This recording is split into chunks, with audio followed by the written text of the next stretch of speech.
Chapter 26.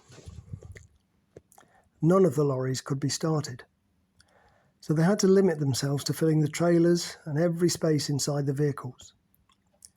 Once they'd done that, Pascal took them all to a pub she'd prepared by sweeping it out and finding batteries for a boombox which was already playing. "I wouldn't trust these packets of crisps and nuts," she announced over the music, pointing at some boxes she'd placed on a table, "but it's up to you. However, I found more beer and wine in the bags than you will be able to drink. Carol and Bindi have agreed to help me behind the bar, so what are you waiting for?" A great cheer went up from everybody as they rushed to the bar. Joan sat down at Mac's table and took a sip from her glass of white wine. "Mac, I think it's about time we had another talk. I've been watching what you've been organising, and I think I can help." Mac looked at her and put his bottle down. "Catching me before I'm sozzled, are you?" he asked. Joan smiled. "Catching you while you are relaxed and open," she corrected. "My first suggestion is for a better way of watering the plants," she went on. "It's called a grey water system. I've seen several working examples. I've looked at the shape of our garden and the fields. Between you and Alex and Darren probably, I believe we can design one that will save many hours of back-bending labour." "You've heard the grumbling when I give out the watering jobs," Max said helplessly. "Even though I try and share them around equally." "Yes, well." Joan fixed him with a look over her bifocals. "That's a subject for another day. But for now, back to the grey water. It's an idea from permaculture, using resources more efficiently. You probably don't realise how many gallons of water we send down the drains every day. From the wash basins, sinks and showers. And on those rare occasions we have a bath." "And from the kitchen sink?" Mac asked, "like the washing up water?" "No, Mac," Joan corrected him. "That water isn't suitable. It has food waste and too many chemicals. But we are able to use the water from the laundry. Now we have a working washing machine." Mac listened as Joan outlined her plan for channeling the grey water into covered miniature wetland area that would clean it and supply the water to Alex and Jessie's original vegetable garden and the nearest raised beds. "If only that music were a little softer," she said, "although all the youngsters do seem to be having an enjoyable time." She looked across to the dance floor where Carol and Ali were teaching Nicola some dance moves before turning back. "The next thing I wish to teach you is about better use of the raised beds than you are making." She went through all the changes Mac needed to make, explaining the reasons why they were necessary. "Thirdly, neither Alex, Jessie nor Darren have thought of the need for a herb garden. The pleasure I can add to a meal through a selection of herbs will be remarkable. You may believe me when I say so." "I do, Joan. I most certainly do," agreed Mac, paying close attention to her plan. "Of course, I won't burden you with details," she went on. "With your agreement, I'll give those to our 3 head gardeners." "How do you know all this, Joan?" "Oh, well," she said, briefly flustered. "That was a long time ago." She drifted off into thought. A beaming smile covered her face. "I was somewhat rebellious in my 20s, she said, returning to the moment. "To my parents' consternation, I met a boy and went to live on his commune. I didn't know what to expect. I was besotted. It could have been disastrous, but it was properly run as a teaching farm by an early permaculture devotee." Mac nodded his understanding. "I'm guessing Ricky wouldn't listen to any of these ideas, did he?" Joan's posture stiffened for a moment. Her face fell serious. "Mac, you must never repeat what I'm going to tell you." She waited for his agreement before continuing. "I never attempted to teach him any of this. That is, I've never seen a more closed mind. However, you were clearly a leader, raring to take over, though unaware of it. I had to hold back until you took the action you did." "But suppose I never had?" She shook her head sagely. If was never a worry for me, just a question of when. Fourthly, I've noticed Half-Screw, she winced while using the nickname, and the other hunters have been regularly finding and shooting wild pigs. Both domesticated pigs that must have escaped and wild boar. I suppose the latter must also have escaped. We simply must capture some of them and keep them in our woods. At that collective I just told you about, we had chickens and pigs living in the woods together. The combination works like a treat. The pigs keep the foxes away, and they both forage in the woods happily together. They spent a few minutes debating how best to begin implementing Joan's suggestions. You must have heaps more ideas about how we could improve, Mac said. Oh, most certainly. But you're not ready for more right now. That is, we are not. Some projects are quite advanced and need these more basic systems to be working first. I will, of course, teach you about those in good time. In the end, only Gus and Stella left the town in the minibus. None of the others wanted to leave what had become their security. The risk of running out of alcohol was too great. They would drink themselves to death soon enough. Nobody tried to talk them out of it. They had become drains, human sponges, and would never pull their own weight. Conversation soon changed to how Tomo would soon take a team back to get a lorry working, or drive back a tanker of fuel. Ali stroked the cat on her lap as the minibus left the town. I hope it's a good mouser. She unzipped a large black travel bag on the floor between her feet and took out a glass bottle. What do you think of this one, Max? She asked, spraying some perfume on her right wrist and holding it under his nose.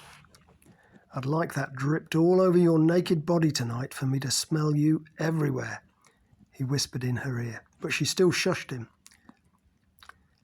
What else have you got in there? He asked. The other girls asked for lots of perfume, makeup, lippy, and some nice clothes and lingerie. Oh, okay, Max said, surprised. I hadn't thought of that. Of course you hadn't, she teased. You're a man. They also wanted shampoo, brushes, hairbands and pins, scrunchie, and hair dye. I raided the hairdresser's salon and filled another bag with piles of things for Julie. I think she's a better hairdresser than trainee nurse, Mac joked. And, she began in a warning tone, don't get any ideas when I tell you this, because you're mine. Got it? They also wanted as many condoms as I could find bringing back. She slipped a CD into the van's stereo and nestled her head into Mac's shoulder.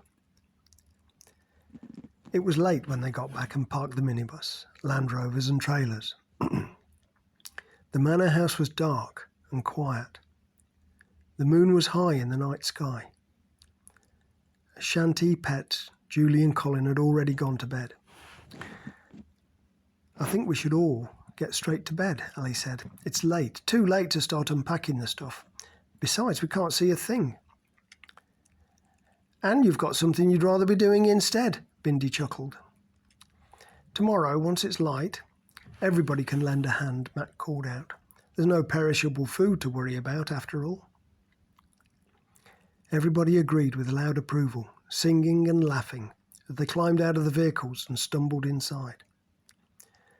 Mac paused as Ali led him up the stairs. Isn't it tomorrow the Danes are coming over to volunteer? Yes, honey. Let's deal with that tomorrow.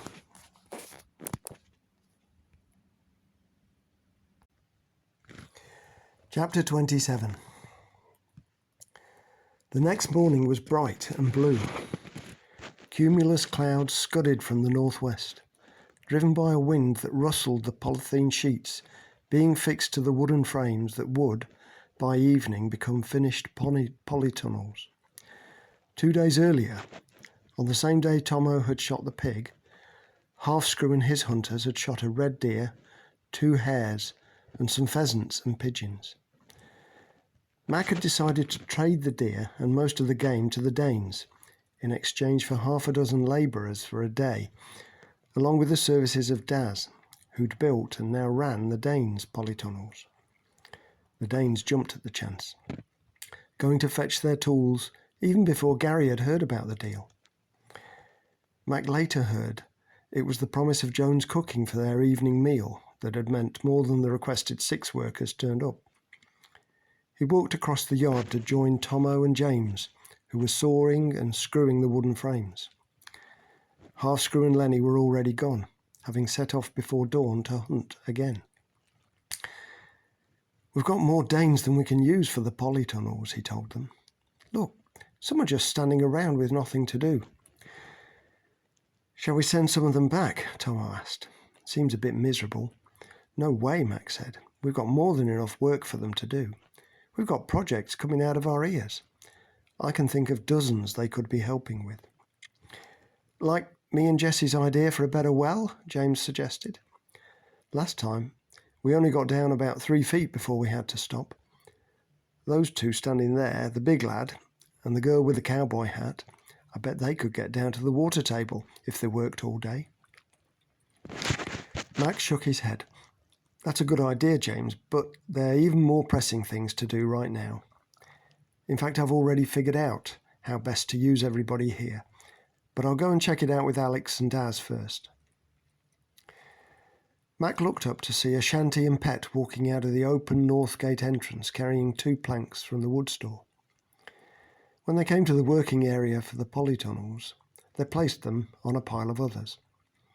Tomo walked up and picked up an armful of planks and posts.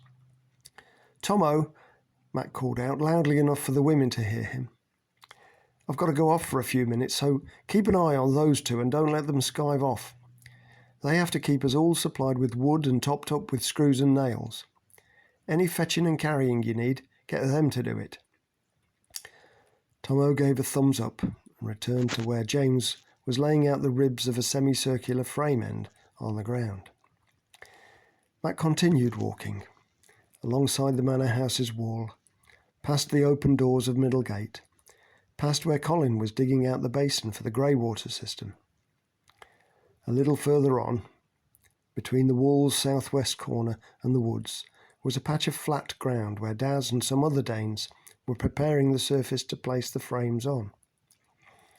He signalled Daz to walk with him to where Alex was sorting rescued timber to make benching in the tunnels. "Alex, this is Daz," Mac said. "He's in charge of their vegetables and fruit over there." "That's right, isn't it?" He turned to Daz. "Yes, I lead all that, but I couldn't do without my many willing helpers." "Do you know what you're doing?" Alex asked bluntly. "I cultivate our veggie garden, but I'm a rank amateur." "Sure," Daz replied pleasantly. He was a tall, big-boned man, his kindly face covered in a mountain man beard. Tufts of brown curls escaped from his Andean-style woolly hat, which he periodically brushed out of his eyes. "Mum and Dad had a small holding, so I grew up with fruit and veg. And animals. I did it professionally once or twice, market gardening, but there was more money in selling insurance and RAC memberships." "Does that mean you can advise us what to grow in these tunnels we're building today?" Mac asked. "And those we've already built, and the raised beds?" "I'm your man," Daz answered. "Let's have a look at your seeds." "They're in a box somewhere in here," Alex said, walking into the workshop. "What I'm hoping," Mac continued, "you can get as much planted as possible today so we can fill up the polytunnels." Daz nodded that he could. "Great. Figure out how many teams you need to get the most done before daylight ends. You can use as many workers as you need. Just come and let me know and I'll round them up. All right?" Mac finished and excused himself to work elsewhere. Daz whistled when he saw the boxes filled with seed packets. "You've got a lot more than I expected," he said. "In fact, you're going to be doing better than us soon." "Whoops, not supposed to be telling you that." "Too late now," Alex came back. "But how can that even be possible? Your polytunnels are already full of plants." Daz considered the question for a moment. "You've got loads of seeds we don't have any of." Daz swept a hand over the boxes. "In particular, you've got high cropping and high calorie seeds, like all those pea and bean varieties. Daz placed the packets he'd mentioned on his big hand, pointing out the names and pictures to Alex. But you've already got peas and beans growing. Gypsy showed the guys. Not enough, though. And I'll have to keep some back for seeds next year. If there is a next year, that is. You must have emptied the shop. You'll be eating them all season long. Sounds like we might have enough to trade. If we found someone to trade with. Found already. I'd like to trade for some of your seeds. I'll have to get Gary's okay first. And as for someone to trade vegetables with, it'll probably be us later on this year. How can you think you'll ever need our veggies? It's not only your polytunnels. Your fields and greenhouses are already producing. That's because we started much earlier than you did. We're already harvesting and eating what we sowed at the end of winter, except the root crops. But you'd have to wait until after the frosts, surely, like we did. Daz shook his head. We've been heating them.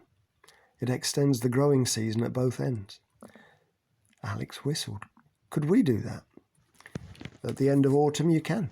I'll show you. You make a fire pit with big stones in it that slowly release their heat at night. You've got enough timber for 50 years. Same as us. He indicated the woods on 3 sides of their farm. How did you figure out how to do it? It wasn't my idea. I learned it in college. It's been around 100 years probably. The Victorian estate gardeners had tomatoes and pineapples and all sorts of exotics all year round to put on the aristocrats' plates at dinner parties. No way. By making fire pits? Nah, by heating the greenhouses with a hot water boiler. Well, they had as much labour as they wanted. And money wasn't a problem. They could afford the coal. We're not in a coal mining region, so we'll have to make do with fire pits and wood. How can you know all this stuff, but still say we're going to be doing better than you are? Alex said doubtfully. I just don't believe it. You've got wheat and potatoes, for goodness sake. That's the only area we might be doing better than you in, but not by much. Surely not. Those are staples. I've got wheat to plant later this year, which I'm hoping I can hang on to. Spuds. Yeah, we've got plenty of spuds. In fact, we've got so many that the space we need to grow them. Even so, I worry that we don't get enough meat or eggs. If we don't get enough meat or eggs, we'll start going through them too quick. Now I see, Alex said, stroking his chin. Actually, you make it sound like you're just hanging in there. Oh, no, don't say that. We're doing all right. Daz stopped abruptly, catching himself. I've told you too much, he backpedaled. I'm just a worrier, Gary says. Alex looked at him under wrinkled eyebrows. Hey, I just thought of something. What if you had a load more wheat? Say a field that was abandoned when everybody died. Gary was hoping for exactly that we'd find another one of those, but we gave up looking. Did he send you on scavenging trips to find things, like livestock and abandoned crops? He used to. Probably still would. He's always on about looking for wheat fields, but I've told him we haven't got the land to grow anything more on. We could build some more raised beds, but that's all we have the space for. We'd have to cut down trees to make more space, and that's such hard work for not much gain. Alex scratched his head. But why does he still want more wheat when you've nowhere to plant it? Well, there's your spare fields, you see. If they were ours, we'd plant them up. Alex's eyes narrowed. Daz began to stammer. Look, Alex, you've got to promise you'll keep quiet about this. Quiet about what? Tell me. I'm serious. Gary is still suspicious about you toffs. He says don't tell them anything to us all the time. I can't see what the fuss is about. We've got a truce now, haven't we? Are you going to tell me or not? Alex cajoled. You haven't promised me. Seriously, you can't tell anyone. All right, keep your hair on. Daz put his hands to his mouth and bounced from one leg to another. Oh, all right, I can't see the harm in it. We're not enemies anymore. Gary must have given that plan up from long ago. What plan? What's the big secret? Alex blurted. Before, when we were trying to break into your place on those night attacks, that's what he really wanted, those fallow fields of yours. That's what Gary told me. We thought they were for retaliation, for whenever we did a chicken raid. Nah, we were supposed to get inside and, well, drive all you toffs away, I suppose. We'd have the guns and everything else you've got. You'd have gone away empty-handed. Well, except for the guns. We never had anything until Mac took over. We were slowly starving, actually. Nothing to steal. Well, I never, Dad says, with surprise. Anyway, that's what Gary's plan was then. We still don't have enough land. Not for the number of people we have. Have you never wondered why Gary didn't have us take over your farm instead of ours? You've got pasture meadow and fields for crops. We've only got those 2 small wheat fields and a bit of space for the polytunnels. Above those are the woods. So we're at the start of a hillside with a lot of woodland surrounding it. Gary picked it as a base because it was at the end of the track and easy to defend. But he always planned to add your farm and youth hostel to it one day. How did he take it when we moved in next door? He went apeshit. Daz's face creased into a smile as he recalled the scene. What's this Toff's nickname about anyway? Oh, that's when Gary started calling you it, when he was having a meltdown about losing the manor house fields. They must think they're bloody toffs swanning around in that stately home. That was one of his. Alex laughed. Daz continued, talking about your fields has given me a good plan for using today's extra labour to make the best use of all these seeds. Does Mac take advice well? Usually, if it's a good idea. But he already told you to do the organising, remember? He'll run with whatever you've decided. Good. Come on then, let's find him.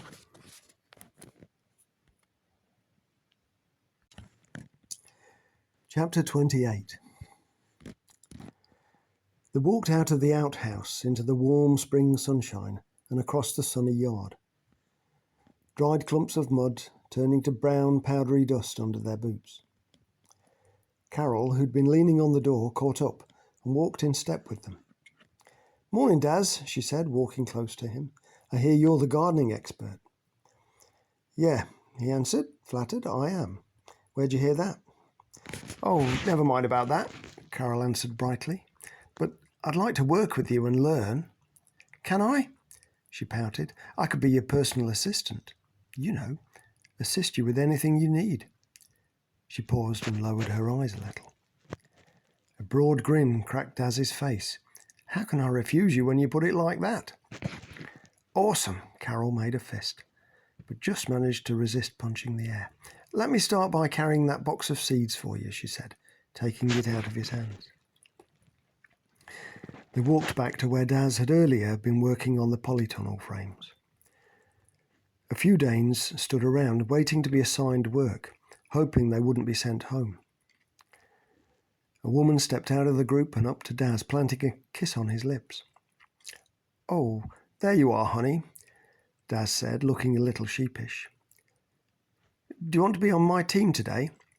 Always, you big sexy bear, she said, a warm smile on her beaming face decorating her pretty face.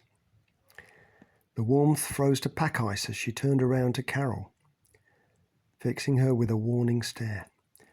Rosie, Daz's girlfriend, she introduced herself. And you are? She asked, lacing the words with indifference. Carol, hottest single girl left, Carol answered, northern steel in her voice. Neither added anything, remaining silent as they faced each other. Glances were exchanged among the onlookers. The tension built until Alex broke it. Come on then, Daz, tell us who's working on what job. Daz turned and faced the large group of people waiting for instructions. Okay, we're going to... He stuttered, removing his woolen hat and mopping his red face. Rosie walked to his side and slipped her arm through his. Daz was immediately fortified. Those are already building polytunnels with the toffs. Carry on. This plan is for all the extra people. Half of you are going to prepare those fields so that the seedlings in the other half of us are going to plant in the tunnels can be transplanted when they're ready. We've got plenty of spades and forks from the abandoned farms, James said. Don't suppose you've got a tractor or a rotavator? The tractor won't start. Not sure about the other thing. Shall we go and look? No, send one of our lot that's standing around. He looked across at the group of Danes and called to two teenagers. Jimmy, yes, I want you, and Chanel. Come over here, will you? He explained what he wanted them to find, and Alex pointed out the relevant stores and buildings. The next went over to where Mac was working. Daz outlined his plan, and Mac assigned him a group of toffs, taking them from their routine jobs. Soon they were hard at work, either planting seeds in potting compost, building the frames or benches for the polytunnels, or preparing the ground for growing by clearing, digging compost in, or felling the larger elder and silver birch saplings that had grown while the fields had been abandoned and gone wild. We'll set up shop here, Daz said, stopping at a workbench outside the first completed polytunnel. He addressed the last group of men and women waiting to be set to work. I'll need 3 volunteers to build raised beds inside the tunnels after we fix them in position, and 2 more to help me do the fixing. I'll do the fixing with you, Carol called out. Me too, added Rosie. That all right, darling? Okay, Daz replied, looking from one to the other. Yeah, sure, both of you can work along with me.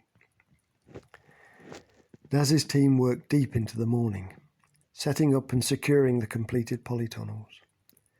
Once one was completed, a second team would go inside and build raised beds out of reclaimed and scavenged planks from the abandoned farms. A third team were building shelving in polytunnels farther back down the row and would eventually catch up with the raised beds team. The air rang with the sounds of hammers, spades and saws at work. Work was interrupted by Linda and Nicola bringing out morning tea. They brought out trays of mugs and placed them on an empty trestle table. Tomo, Linda called out, get us the teapot, would you, dearie? It's too heavy for us. Yes, the enormous metal one. It's on the worktop. They also carried out a huge plate of pancakes. The breeze wafted the smell over to the 2 groups of survivors, now working harmoniously, and they began to walk over. Go and wash your hands at the pump before you touch that food, you mucky pups, Linda called out shrilly. As everyone stopped work and wandered over, Nicola set out 2 containers of powdered milk and sugar alongside a mug full of spoons of all shapes and sizes. There should be 2 pancakes each, she advised. Mac and Tomo turned their backs on the trestle table, surrounded by Danes and toffs, chatting and laughing, and looked over the morning's work. What we've done so far is great, Tomo, but obviously it'll add to our overall workload, Mac said. For a start, we'll need better compost bins, not just that heap we've got now. And aerating them will have to be added to one of the work party's duties. He paused for a moment. And all those apple and hazelnut trees, Daz pointed out. Someone will have to look after them now.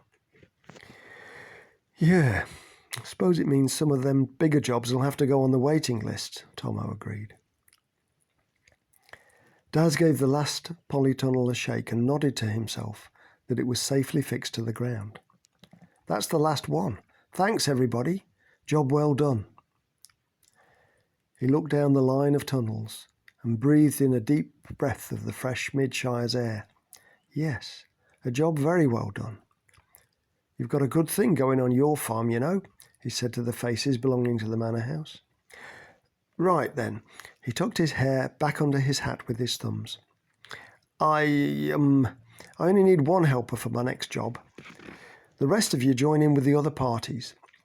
He pointed out those working inside the rows of tunnels. Or go and see Alex or Mac. Rosie stepped forward expectantly. What do you want me to do, Bear? Daz hesitated.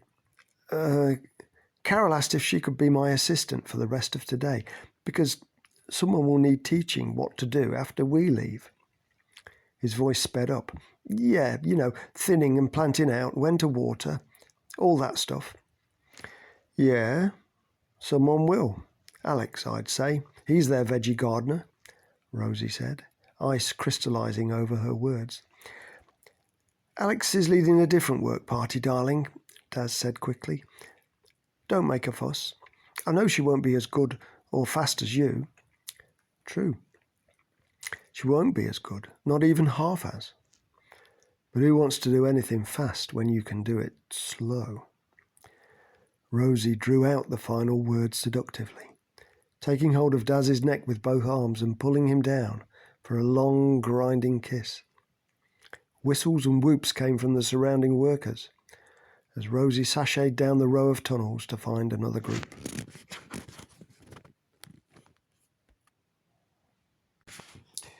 Chapter 29. Bring that box of seeds, my lovely assistant, Daz said, and they set off down the row. Anything you say, Carol replied brightly, tripping after him. The teams had finished the raised beds in the first tunnel, and a row of shelving ran the length of one side. Trays filled with potting compost lay along it. At this time in the spring, some of the seeds we're going to plant should already be ready for transplanting, ideally, and some really should be going directly into the ground, but it's not ready yet. I think I'll need a pencil and paper, Carol said. I'll never remember all of this. That's right, you won't remember half of it, Daz agreed. It took me years. You're bound to miss heaps. So, began Carol, loading the word with promise, wouldn't you like to come over more often, like a regular thing, to teach me how to do all this, maybe a few times every week? That's a great idea, Daz began cautiously, but I'd better run it past Gary. Carol took a step closer, wide eyes locked onto his. Daz flushed crimson. He's possessive of us guys with skills, you see. I don't want him throwing me out. He gave a nervous laugh. Carol looked up into Daz's eyes and saw her own reflected there. She closed the gap between them and folded her body in close to his. Who cares what Gary wants? I'd like you to come over to us as often as you want, she said, running her hands around his waist. And every time you do, you'll have a warm bed to sleep in. Her pupils were as wide as saucers. Any time you want something. Daz held her eye contact for a moment, pursing his lips. Well, he began. Carol ran her hands up Daz's broad chest and reached his top button. Daz reached his hands behind her, pulling her in close, by the small of her back with one hand. The other travelled lower, caressing and cupping her derriere. She lifted her lips. He lowered his head and kissed her. I bloody knew it! Carol heard the words hissed behind her and immediately flew backwards as Rosie pulled her away by the hair. Keep your hands off him, you slut! She yelled and slapped Carol's face, pulling her left hand back for a following blow. Carol stepped back, but her heel caught the corner of a paving slab. She fell backwards, but as she fell, she kicked out at Rosie, catching her heavily in the stomach. Rosie was knocked backwards against the polytunnel entrance, lost her balance, and fell outside onto the muddy ground. Carol was on her feet quickest and planted her knee on Rosie's chest, forcing her back into the mud. She grabbed a handful of Rosie's hair and began slapping and punching her in the face and head. You cow! I'll show you! She shouted, while Rosie began crying out in shock and pain with each blow. Carol was winning the fight and knew it. Rosie's face was red and her nose and mouth were bleeding. Carol raised her right fist high to deliver a hard felling punch, but before she could land it, Rosie used the brief interval. She simultaneously raised both hands to Carol's face, dragging her nails downwards in a vicious jerk, while bringing her right knee sharply upwards into Carol's groin. Carol screamed out in pain. Her hands flew to her bleeding face, and Rosie reached up for a handful of her hair, wrenching it to her left and throwing Carol to the ground as she rolled out from underneath her. Rosie struggled to her feet, gasping for breath. She noticed the semicircle of men around the two fighting women. "Rip the bitch's top off, Rosie," a Dane man called out from behind her. Carol, also breathing heavily, rolled off her back to kneel upright in one snapping motion, wiping the blood from her face. She looked at her blood-stained sleeve. "I'll make your face look like an abattoir floor, you dirty fighting bitch," she threatened, beginning to rise to her feet. Ali and Bindi moved towards the fighting women. "That's enough," Ali began. "Let's get you both..." But both women felt themselves being pulled back. "No, not yet," Tomo said, as he held Bindi back by her hood. "Wait until there's a winner, or it'll never be over." "You can't be serious," Bindi yelled, clearly distressed by the violence.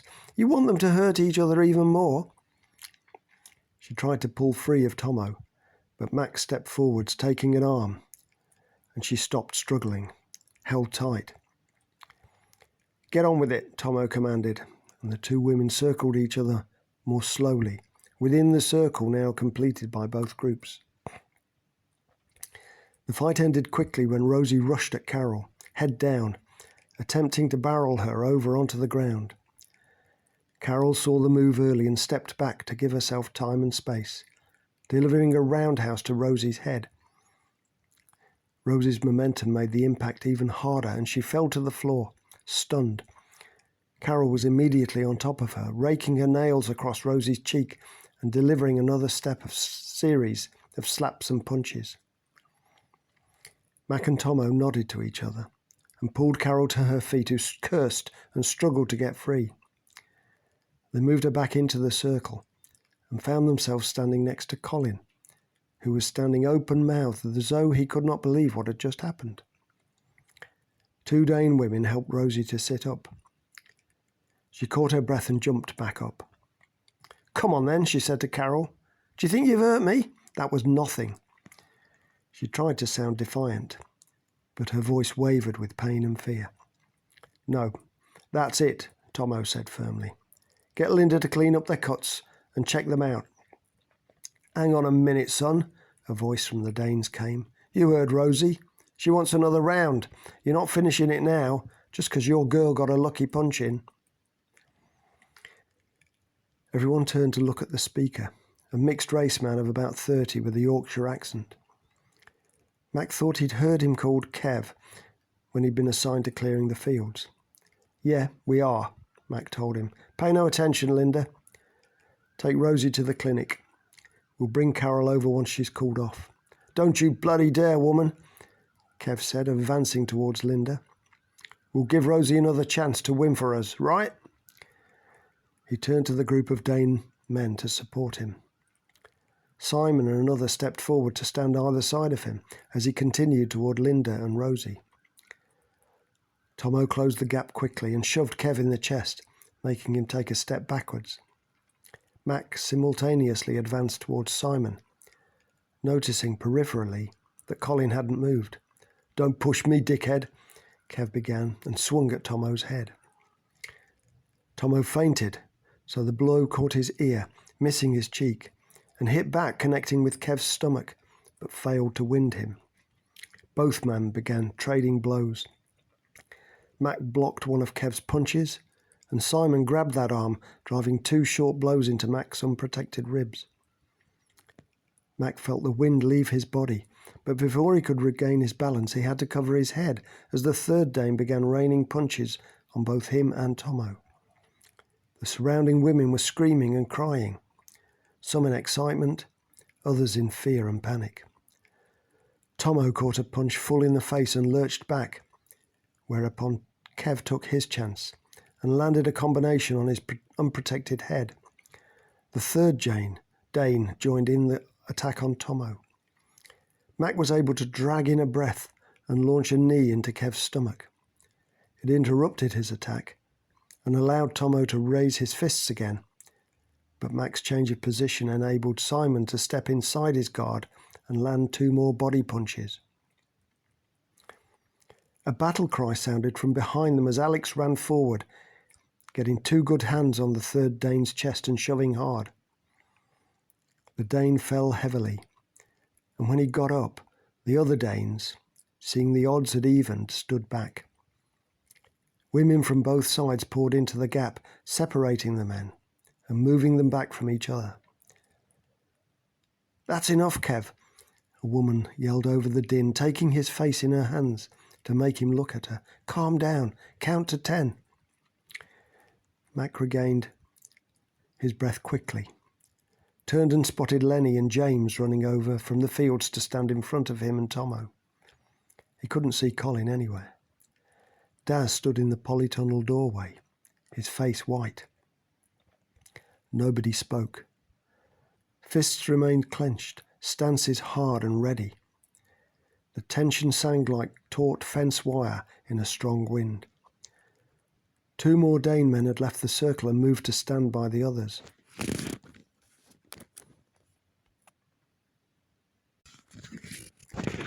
Chapter 30. Kev's woman hadn't moved and continued to plead with him to calm down. She took his shoulders, attempting to pull him to one side. He firmly levered her away. "Get off me, woman," he shouted. He fixed Tomo with a malevolent stare. Mac looked over at the other 4 Dane men. Simon was also glaring at him, but he could read uncertainty in his stance. Indecision also shrouded his face. The 2 who'd arrived later, but not fought, looked scared, but not willing to back down and lose face. The remaining Dane's face was hidden by Kev's neck and shoulder.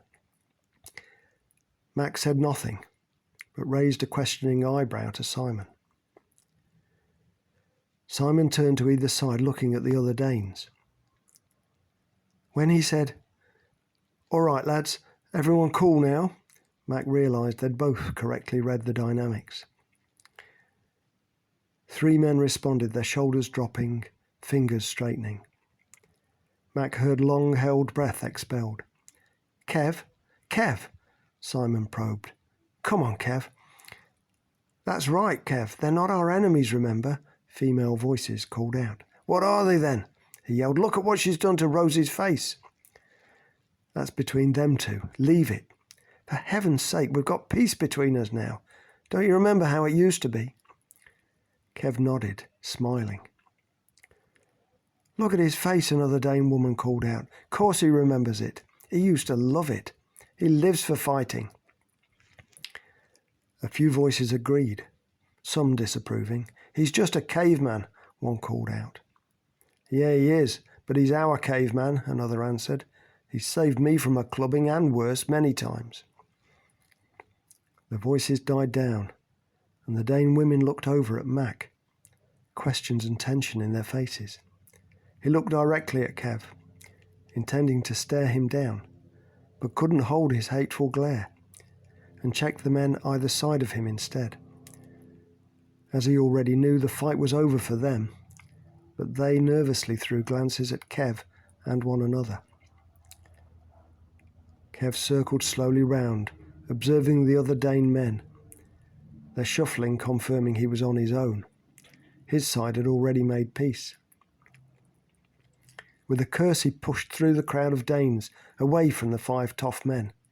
"You bunch of pussies. We'd have had them if—" Kev didn't finish, but spat on the ground. He walked over the field towards the woods, bordering the stream, and picking up a spade, smashed it over the planks of a raised bed, snapping it in half with a scream of frustration. He carried on to the woods, one of the shortcuts back to the Dane farm. Ali turned to Kev's woman and cocked her head quizzically. "He won't come back, if that's what you're asking. He'll go home and probably smash something. It takes him ages to calm down. Mac saw several of the Dane women nudge one another and smile. The woman heard the laughter and turned round. "You're right, there is a quicker way to get him there," she smiled, and nodded to herself, her expression showing she was enjoying a little daydream. "But he's blown that by charging off." She turned to Ali, then Mac. "You're not going to send us away now, are you? I mean, some of us tried to break it up." "Does anybody want to leave?" Mac asked the Danes. Heads shook, and there were a few no, but the two groups were still standing apart from one another. He looked from one to the other, uncertainty clouding his face. Ali and Kev's woman, who gave her name as Victoria, took over, separating the men who'd been in the fight into different work parties and sending them out. "I hope you'll shake hands and make up," Ali called after them. "We've got loads of work left to do here." They also moved Carol to a different work party and set Rosie working as Dad's assistant. As the two women went off in different directions, they stared daggers at each other and muttered insults under their breath. "I don't hold out much hope they'll bury the hatchet," said Victoria. "Let's just keep them apart from the rest of the day," Ali suggested. "People find a way of getting along if they have time to adjust. I mean, we all have, haven't we? Even after all the violence and death before." "I hope you're right," Victoria said, shaking her head, "but I can't see it. Some of our lot will be brooding about this all day. It'll only take someone saying something to set them off again." The sun was just an hour or two above the horizon as Mac and Bindi held the last polytunnel frame in position while it was screwed onto the structure's ribs. They stepped back and watched two Danes stretch polythene over the frame and staple it tight against the wood. Mac turned and looked across the two fields that had, at the start of the day, been abandoned and overgrown with no one left to cultivate them. The workers had cleared an impressive portion of the two fields. He noted numerous piles of grass, weeds and saplings around the field's edges, to be burned or turned into compost. He tried to imagine the field filled with trellises of vegetables and raised beds as far as the woods. Angry voices from one of the groups pulled him from his daydream. They'd been loosening the roots around a silver birch to pull it out of the ground with a rope tied around its trunk.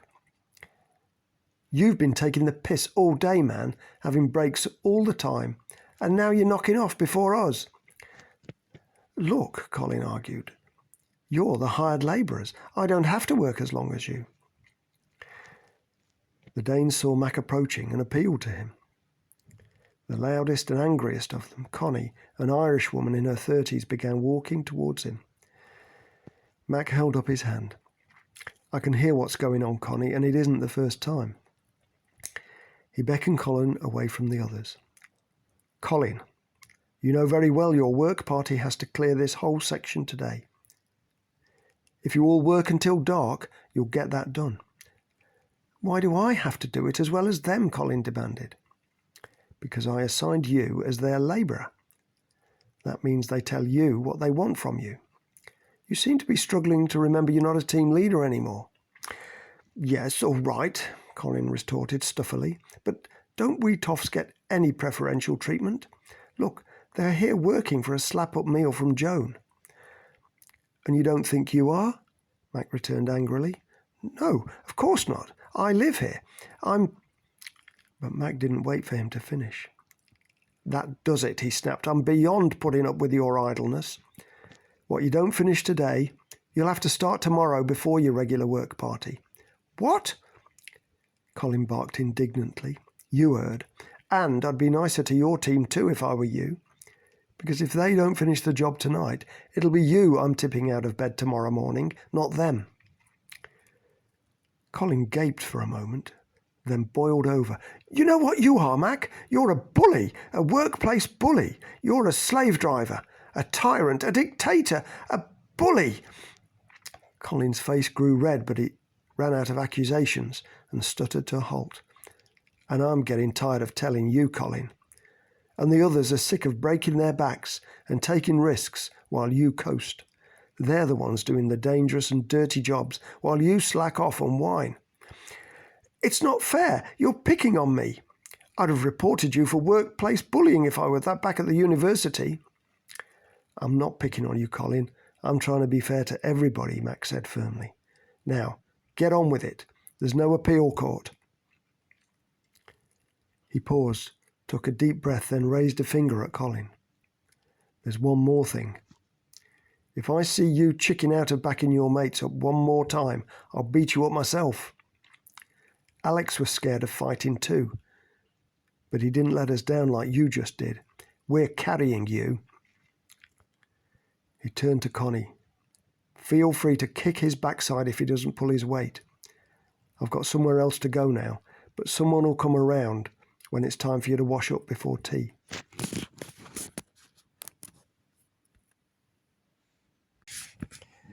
Chapter 31. "Where are we going exactly, Mac?" Ellen asked, as they cycled along a farm track to the east of the manor house. The once trimmed hedgerows on either side encroached on both sides, and the tractor ruts could only just be made out, amid the grass and weeds that now filled them. Mac pointed to the end of the track. When James and Jessie scouted this area, they saw smoke coming from a chimney. "So we're going to see if there are any survivors living there." "Oh," Jessie said, suddenly hesitant. "But suppose they don't want to be contacted?" Her voice quickened in panic. "Suppose they're set up to repel outsiders, like we were under Ricky? What if they've got as many guns as us?" I suppose we should be prepared for that," Max said, unconcerned. "But I don't think it's likely they'll drive us away. Imagine it was you. Wouldn't you be desperate to make contact with other people? I know I would." Tomo shook his head. "I would be as well, Mac, but not everybody's like us. I just hope there are decent folk in this house, not more derelicts like in Lancester. Or worse, like the Danes were. Well, until recently," Ellen added. "Surely whoever lives here will welcome friendship with us," Max said. "They'll see it benefits them as much as it does us. I mean, it can't help anybody if each settlement is suspicious and hostile to their neighbours, can it? How could we ever get back to having a cooperating, peaceful society otherwise?" Tomo and Ellen didn't answer. Ellen threw Tomo a puzzled look. Tomo returned it with a warning narrowing of his eyes. "So," Mac concluded, "we'll just break the ice and show we're friendly." Smoke rose from an ornate chimney stack topping a roomy, sprawling farmhouse built in honey-coloured stone. Discarded plastic and cardboard wrappers, empty tins, overturned black dustbins, and mud greeted them as they walked up to the back door. Foot traffic had worn away a sort of path through the detritus. Sparrows and starlings pecking through the mess flew away as they got closer. Crows perched on the skeletal remains of fencing panels eyed them warily. A brown rat burst out of a cardboard box about 2 feet from them and ran into the long, straggly grass between the fence posts. Max shuddered. They could not see or hear anybody. "Anybody there?" he shouted. Some urgent shuffling came from behind the door. Then voices. "Yes, it was somebody shouting out." "Well, go and open the door, woman. Hurry up." The door opened half a foot, and a young woman peered out of the crack. "Hello," she said cautiously. "Evening," Max said. "We're from a farm not too far away from here." He gestured vaguely in the wrong direction. "So we're probably neighbours, and we came to say hello." "Oh, right. Okay," she answered, excitement in her voice. "Just a moment." She turned back into the room. "Hey, everybody, we've got neighbours, and they've come to visit." There was an enthusiastic commotion from the room. Yes, 2 guys and a girl. Come on then, let's meet them. Wait, ordered a man's voice. They could be up to anything. I'll go and check it out first. Wait here.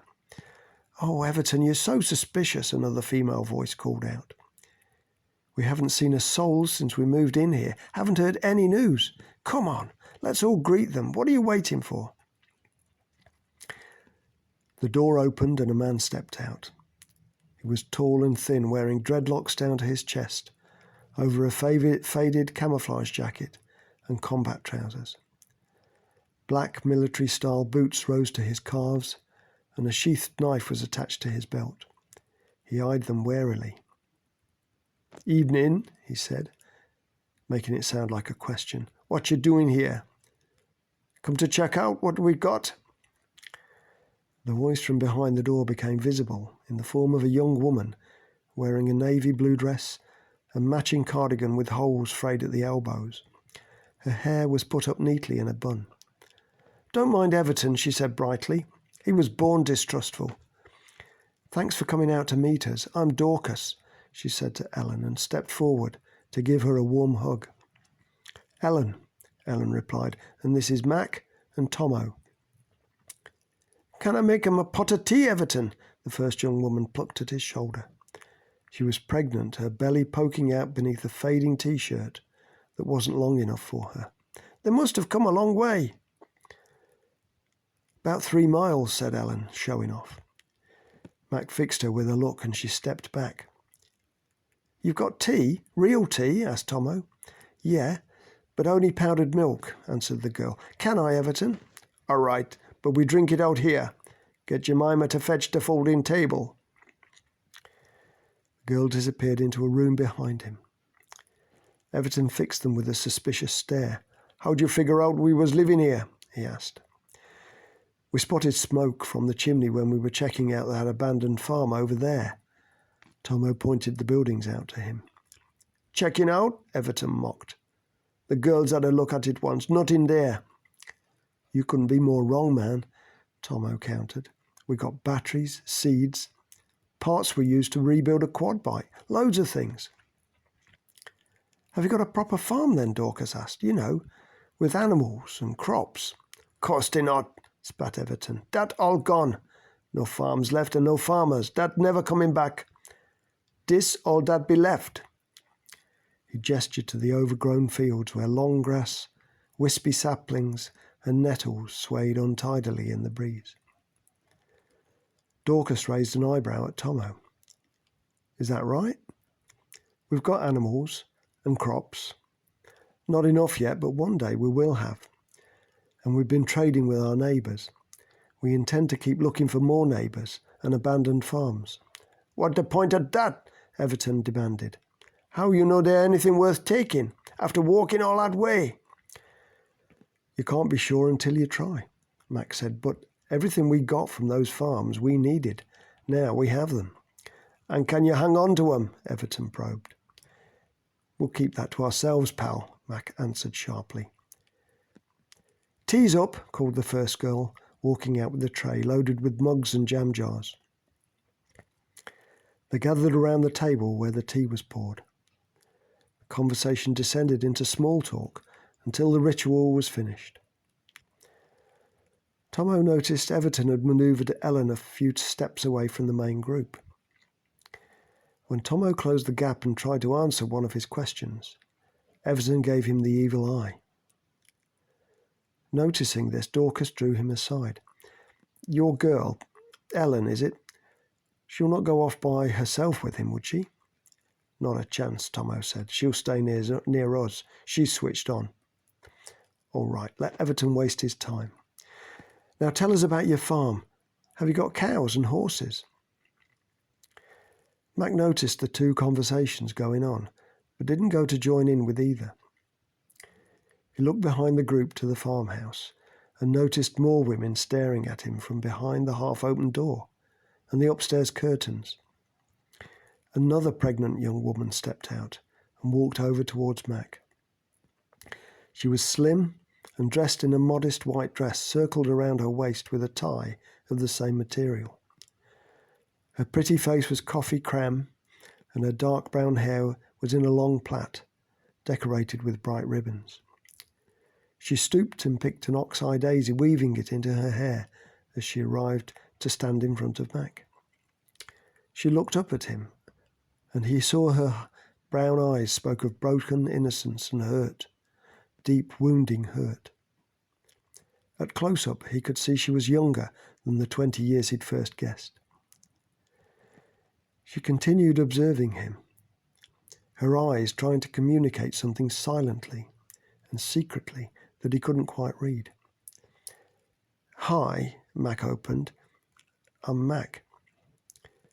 "Good morning, Mac, and thank you for coming," she said, her voice gentle and humble, hopeful and haunting. "I'm Miriam."